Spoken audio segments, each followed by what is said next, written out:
todo lo que ustedes han dicho, mami decía todo eso, pero yo no creo que yo tenga esa condición. De hecho, no sabría. Mami decía exactamente lo mismo. Yo lo que soy es gordo por problemas de obesidad, no por problemas genéticos que yo sepa. O sea, ¿cómo yo sabría la diferencia entre...? Hay contribuidores genéticos en 40-70% de los casos de obesidad. Lo que pasa es que no todos los casos son mutaciones asociadas a un gen. La gente que tiene problemas de obesidad puede tener un componente genético, 7 de cada 10. De 40-70% se dice que tiene, ¿verdad?, un contribuidor genético a su obesidad.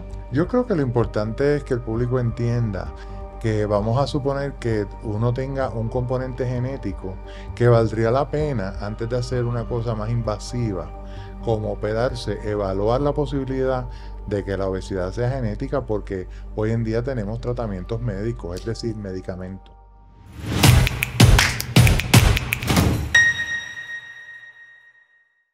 Ok, obesidad genética. ¿Qué es eso? Vamos a hablar de lo que sería una de las condiciones de que la obesidad puede ser genética, cosa que yo no sabía y siempre pensé que era changuería. Hasta que traté de tantas veces de rebajar que me di cuenta, caramba, aquí algo está pasando.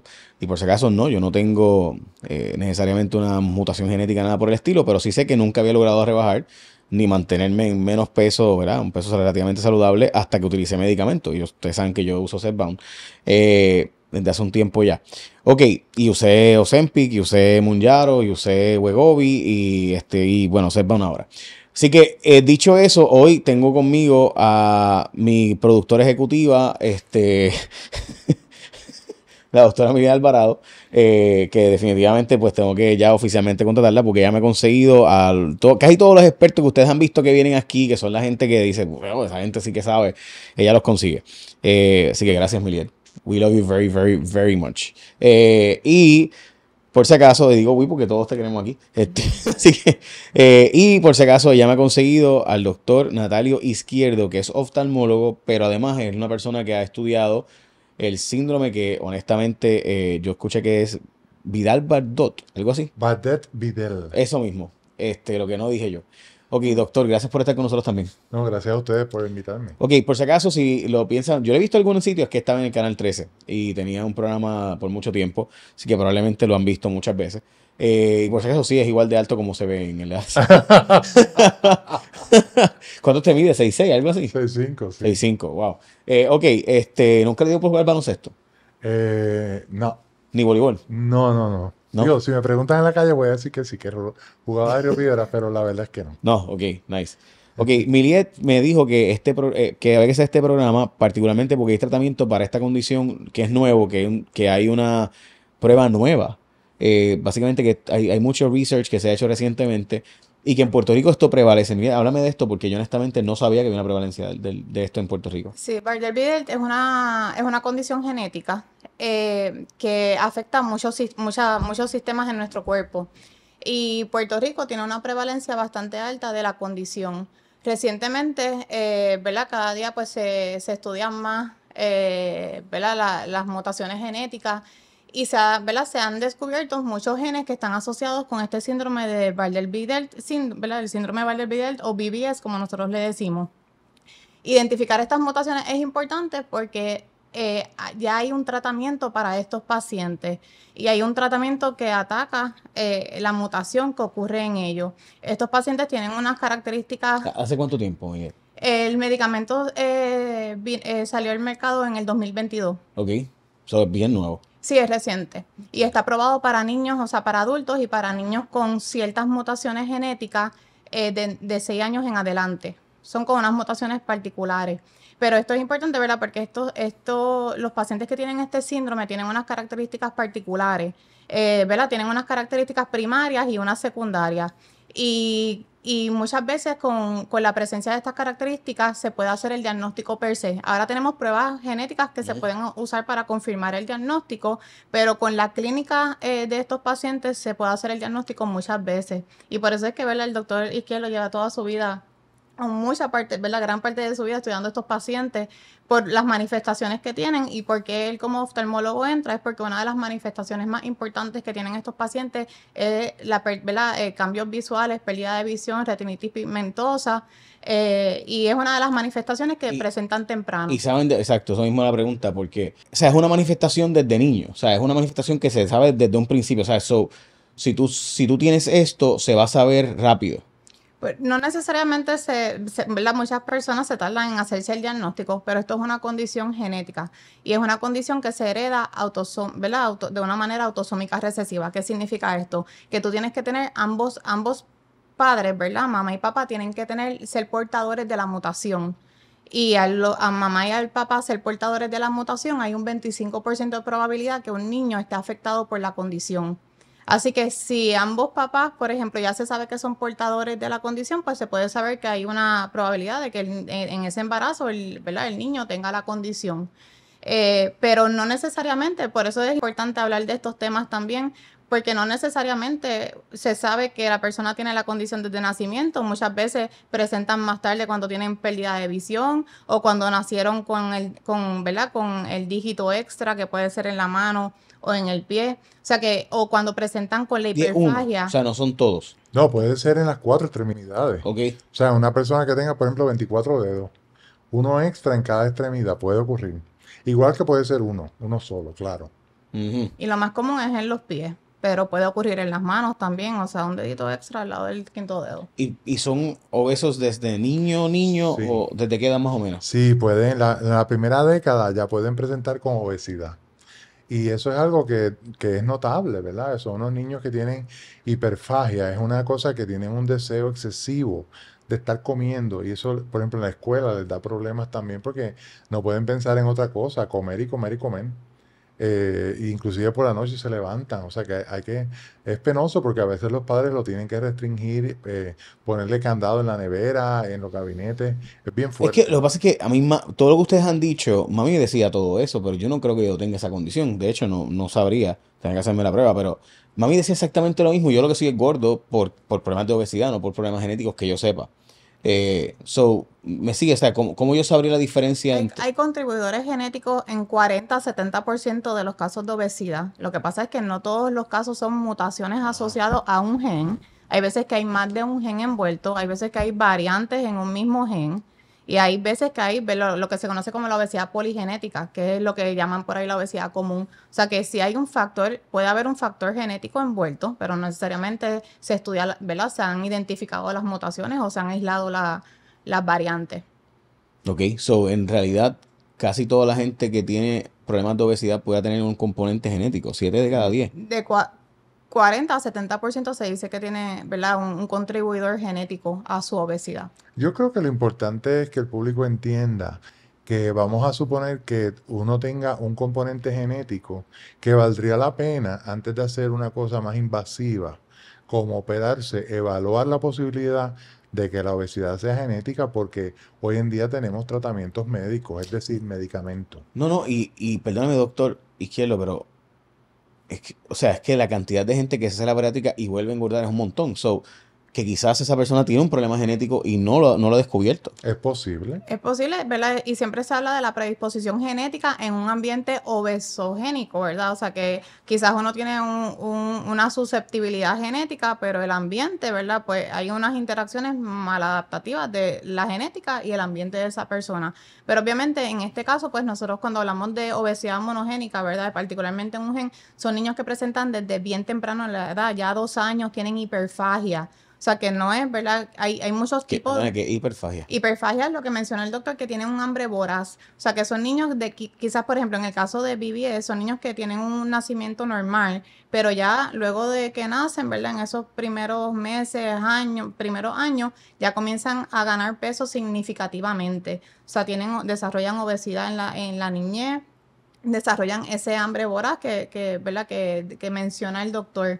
Se dice que estos pacientes con BBS, 9 de cada 10 pacientes están afectados por obesidad, pero es una obesidad que empieza bien temprano. O sea que por eso yo no soy, ¿verdad?, pediatra, pero en la adultez, cuando nosotros evaluamos a los pacientes, es importante cuando estamos evaluando a esos pacientes en el historial, decirle, mira, esta obesidad, ¿cuándo la desarrollaste? ¿Fue después, hubo un trigger? ¿Cuándo fue o es de niñez? Y si es de niñez, ¿verdad? Fue o en la adolescencia o ya desde el primer año de vida. O sea, que ver cuándo fue, ¿verdad? Si esa persona tiene una obesidad desde niñez, es importante que eso nos levanta una bandera, que tenemos que quizás buscar otras cosas. Eso es bien importante. Estos pacientes de Bardet-Biedl syndrome desarrollan obesidad en la primera década de la vida y también se van quedando ciegos en la primera década de la vida. O sea que estos pacientes yo creo que es bien ¿Ciegos importante. por qué? ¿Por la diabetes de la obesidad? No, es una buenísima pregunta. Se quedan ciegos por retinosis pigmentaria, retinitis Ujú. pigmentosa en inglés, pero pueden desarrollar diabetes por la obesidad definitivamente. Sí, dentro de las manifestaciones que dijimos, Sí, te escuché cuando mencionaste, pero quería saber qué es lo que la causaba. Sí. sí. ¿Verdad? Vamos a pensar que para cuando hablamos de genética, ¿verdad? Que esto puede ser un tema bastante complicado, pero cuando nosotros hablamos del DNA, el DNA está organizado en genes. Y esos genes básicamente lo que hacen es que le dan las instrucciones a nuestras células o le dan las instrucciones necesarias para crear proteínas. ¿Qué son las proteínas? Siempre decimos que las proteínas son como los bloques de construcción más importantes en nuestro cuerpo. Así que si hay problemas en esos genes, pueden haber problemas en cómo se crean esas proteínas o en el número de proteínas. En el caso de Bardet-Biedl, ¿verdad? De BBS, esos genes están asociados con unas proteínas que son importantes en algo que se llama los cilios, ¿verdad? O los cuerpos basales. Los cilios parecen como unas estructuras en vellitos, Unos pelitos. como si fueran unos vellos que son proteínas que son necesarias en el desarrollo de nuestro cuerpo. Pero hay unas que son importantes particularmente para la motilidad y otras que son importantes en procesos sensoriales. Y dentro de esas importantes en los procesos sensoriales, hay unas importantes ¿verdad? En las células de la retina. ¿De visión? De la visión. Y entonces, pues, se puedan afectar eso y eso es parte por lo que empiezan a perder visión dentro de todas las manifestaciones. Entiendo que empiezan primero con la pérdida de visión nocturna Así mismo. y así es que se van identificando. Sí, este es el niño que se queja de noche, grita porque no ve, se asusta, cuando van al cine se pierde, hay que darle la luz prendida para ir al baño.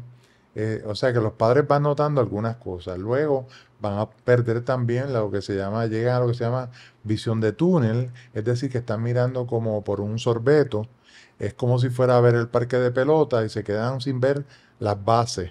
Solamente ven de pitcher a catcher.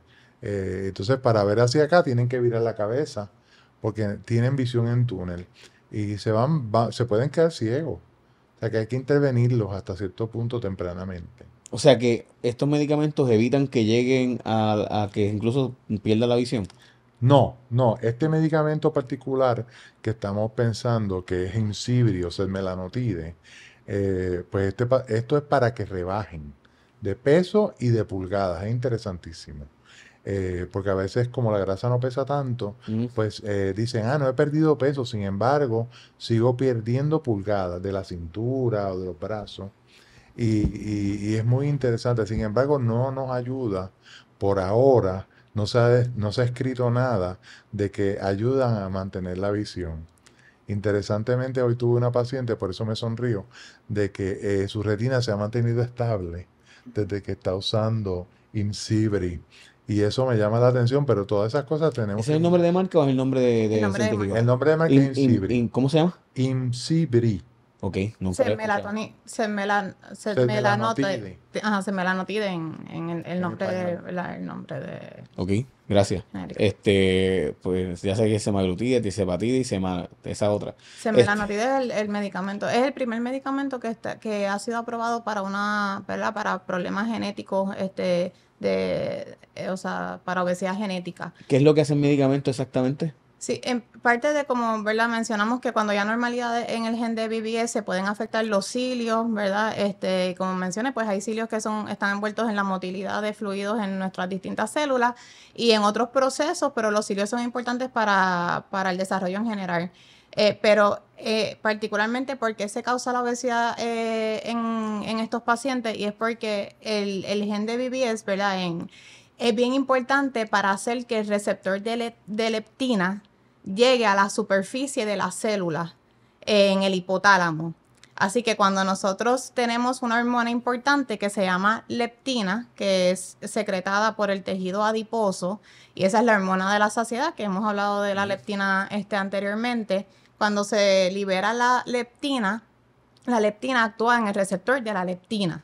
Y entonces actúa en unas neuronas, ¿verdad? Que se llaman las neuronas de POMC. El gen de BBS, ¿verdad? Ese gen hace que ese receptor pueda ir a la superficie de esas células para que la leptina pueda actuar.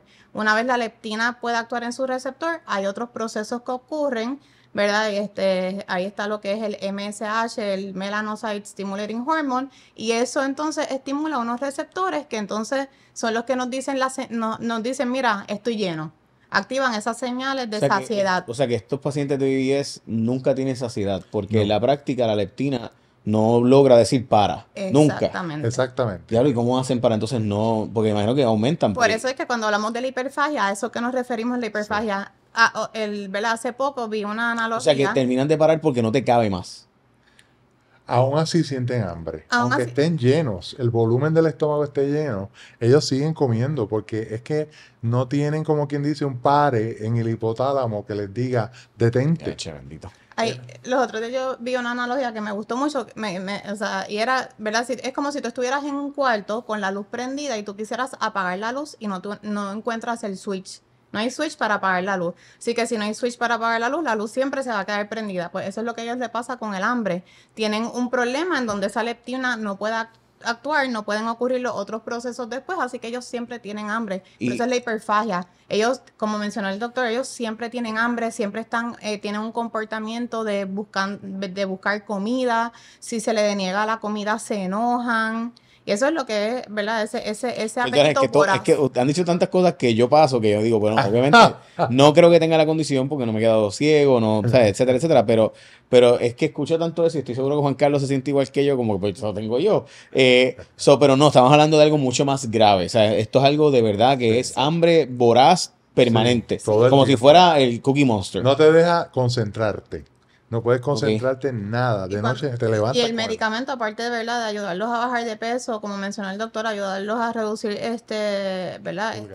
Pulgadas, los ayuda a tener un poquito más control, ¿verdad? De su vida, porque no es tanto, Seguro. o sea, se controla esa hiperfagia, esa hambre voraz, que lo que están todo el tiempo es buscando, ¿verdad? Ese comportamiento de buscar comida. Cuando a ustedes hablan de prevalencia, ustedes los dos han tratado pacientes con esto en Puerto Rico y ven que es algo común. Sí. No No podemos. es común. ¿Qué significa común? Perdóname, porque ¿qué significaría, o sea, en este caso, qué sería algo, Bueno, Por decirte una prevalencia ejemplar? La prevalencia en Estados Unidos, la obesidad monogénica, como tal, la obesidad genética es rara, ¿verdad? Es rara, no es lo más común.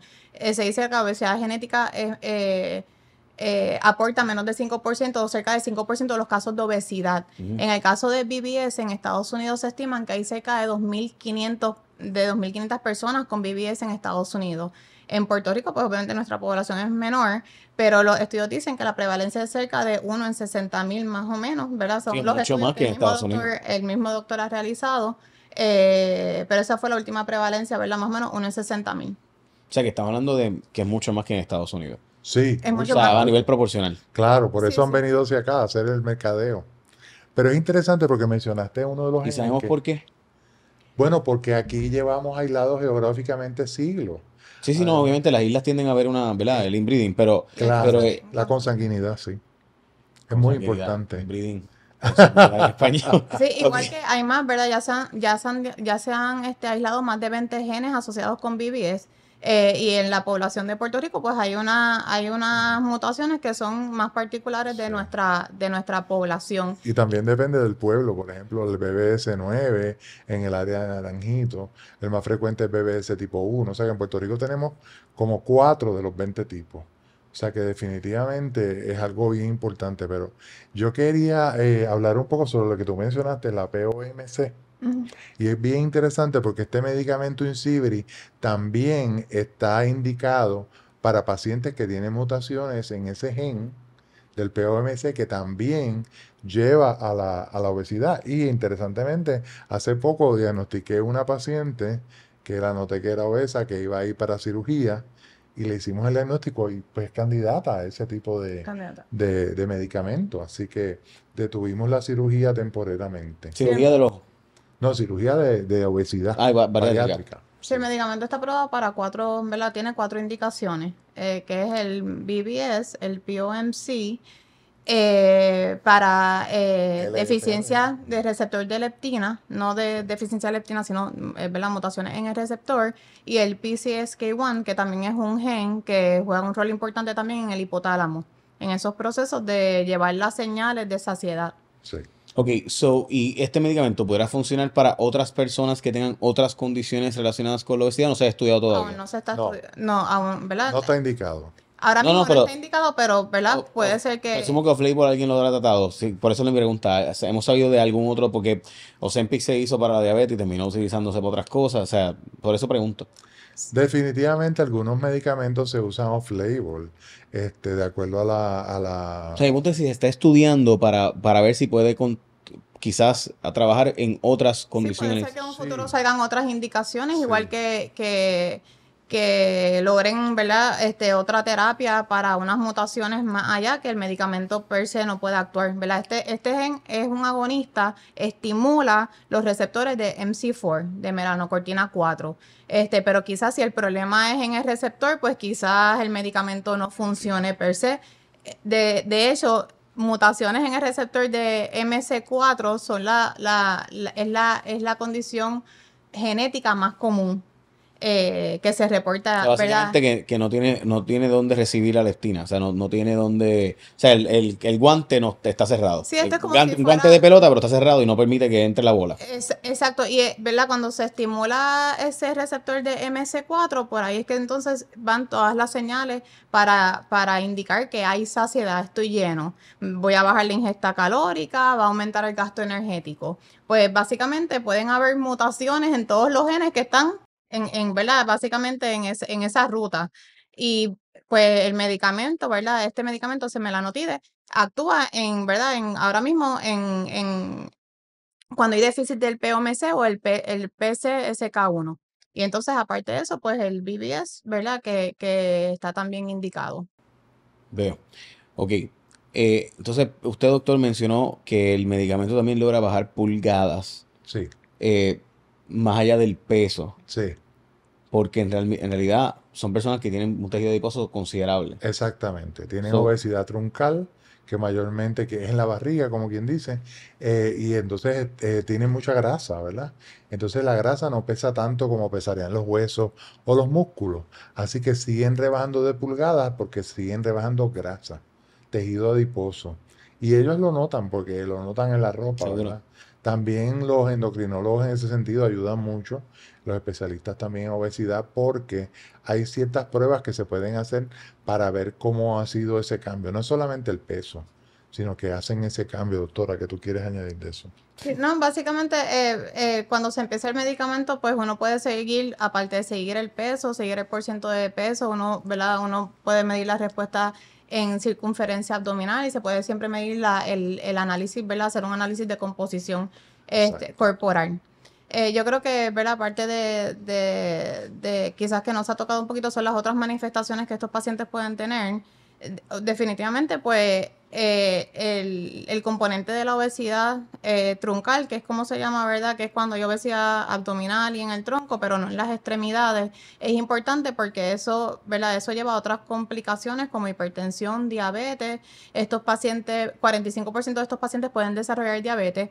Dentro de las manifestaciones cardinales que tienen estos, ¿verdad? Que pueden tener estos pacientes con BBS, pueden tener problemas renales. Se dice que el 53% de los pacientes desarrollan problemas renales.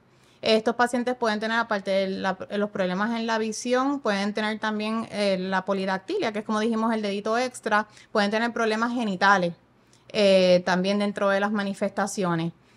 Así que esto es Problemas genitales refiriéndose que tienen un que falta de tienen desarrollo. ajá, pueden tener o anormalidades en el desarrollo, pueden tener hipogonadismo, ¿verdad? Deficiencia de hormonas. Así que, ¿verdad? Son unas características que es importante tomarlas en O sea, que cuenta. tu vida va a ser dramáticamente diferente si este medicamento te funciona.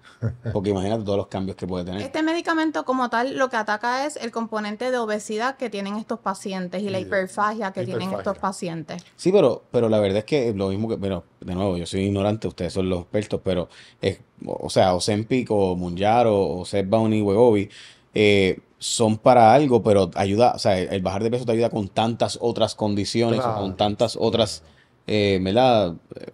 Manifestaciones de lo que es la obesidad, que pues imagínate, o Sí, sea, sí. definitivamente si estos pacientes mejoran, ¿verdad? Su composición corporal, pues el riesgo de diabetes es menor, el riesgo, las complicaciones asociadas a la hipertensión van a mejorar. Estos pacientes tienen un componente, como ya mencioné, fuerte renal. ¿Verdad? Estos pacientes, dentro de los especialistas que tienen que ver a estos pacientes, ¿verdad? Se tienen que ver tienen que ser vistos por nefrólogos. Pero muchas veces ¿verdad? La obesidad también está asociada a empeoramiento de las condiciones renales, así que si se mejora la obesidad, pues muchas de esas condiciones renales también van a mejorar.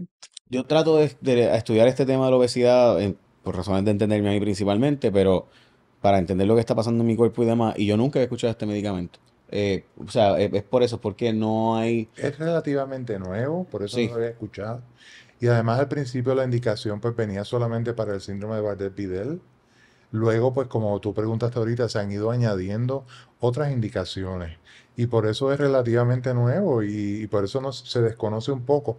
Es ahora que estamos tratando de llevar este mensaje al público y al pueblo. Sí, aparte del BBS, pues las otras tres indicaciones son puramente genéticas. O sea, ¿verdad? Como mencioné, mutaciones en el POMS, en el PCSK1 y mutaciones en el receptor de leptina. Y la realidad es que la obesidad monogenética o genética es rara de por sí. Así que solamente está indicado ¿verdad? Para esas mutaciones en particular. O sea, que no tiene indicación para, quizás por eso es que no se habla abiertamente de este medicamento. También es importante destacar que no todos los pacientes con polidactilia tienen el síndrome. Ujú. Hay un 10% de personas que pueden tener polidactilia sin tener alguna otra Polidactilia viene condición. más de un dedo. Más de un dedo, O más de sea, un... Es interesante la pregunta porque cuando nosotros hablamos de polidactilia en el síndrome de Bardet-Biedl es en esta área, cerca del meñique. Hay otras personas que pueden tener polidactilia cerca del dedo gordo de la mano y eso es otra cosa. Ambos tipos de polidactilia, sobre todo cuando son preaxial, cerca del dedo gordo, pues estas personas pues también se amputan ese dedito según nacen y de hecho el diagnóstico se puede hacer de manera prenatal en el sonograma durante el embarazo de la madre. Estos pacientes se amputan en sala de operaciones muchas veces y estos pacientes en realidad se les debe dar seguimiento, yo diría. Vamos a exhortar a los pediatras que envíen estos pacientes a seguimiento. Sí, como parte del síndrome, el 70% de los pacientes con BBS tienen polidactilia, pero como dijo el doctor, hay pacientes que pueden tener polidactilia y no, ¿verdad? No tener BBS.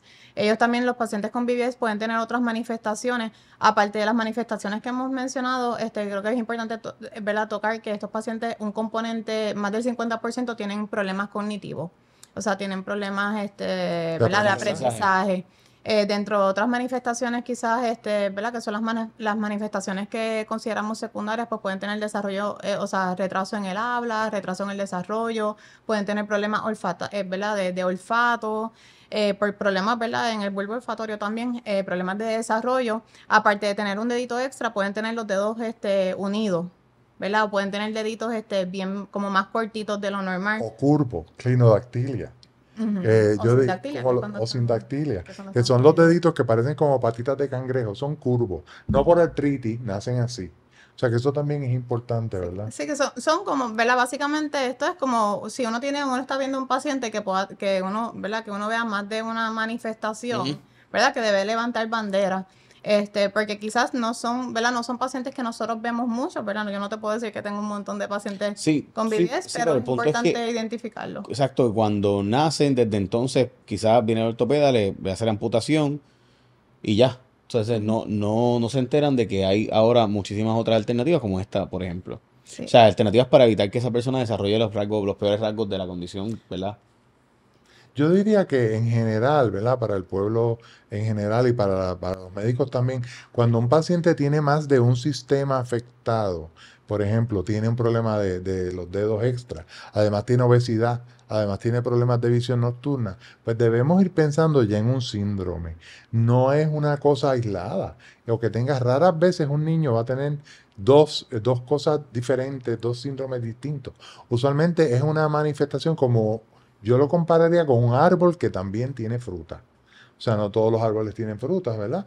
Pues estos árboles también tienen fruta. O sea, tiene retinitis pigmentosa, tiene obesidad, tiene dedito extra. Pues esto es algo que nos debe hacer pensar, ¿verdad? De que debemos llevar este paciente a un especialista. Sí, y yo creo que identificar a estos pacientes es bien importante porque les da un alivio a las familias.